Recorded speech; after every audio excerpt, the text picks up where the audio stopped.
Skepticism is an epistemological stance in which knowledge is thought to never have sufficient justification to be known for sure.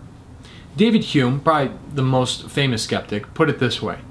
Suppose you are playing billiards, and as your cue ball is about to hit another ball, you imagine it doing something other than what normally happens. Say it bounces back without moving the ball it hits. Or say it jumps right over the target ball.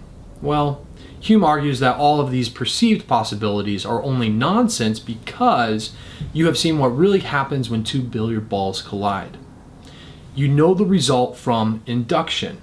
That is, you have seen it happen the same way many times, and you assume it will happen again and again. Hume argues that there is no good reason to assume this.